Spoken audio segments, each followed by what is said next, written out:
even things like chainsaws, another thing that happened here in Reading. At one time, you could only use home light chainsaws because it was GSA. And we didn't buy foreign-made saws. We didn't buy foreign-made stuff.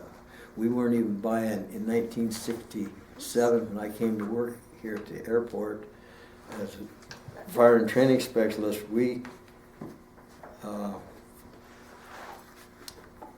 do instructor training, and we had all reel-to-reel tapes so people could practice. Mm-hmm. So you could actually practice your presentation you was going to give. And I had to set up these reel-to-reel. Wrote the Washington office, got a permission to buy Sony tape recorders. It was the first time that the government was buying from Japan. Oh, wow.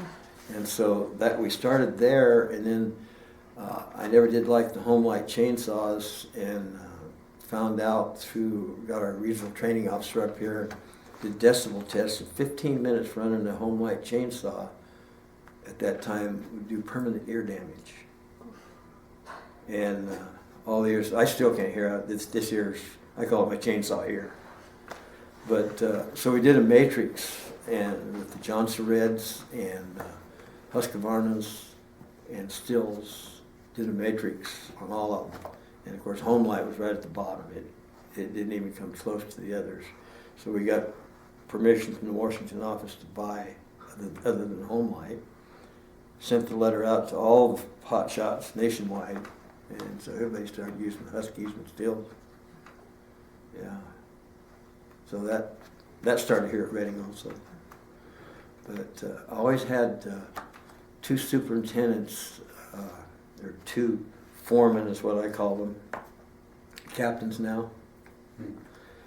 So I had two captains that were part of the crew when we first started. We didn't have the positions. So they were part of the crew, and I'd take the most qualified type people, talk to them, ask them if they would like to be in this position, blah, blah, and I would use them in a foreman position for the whole summer. And then it was later years that I got permission to hire two.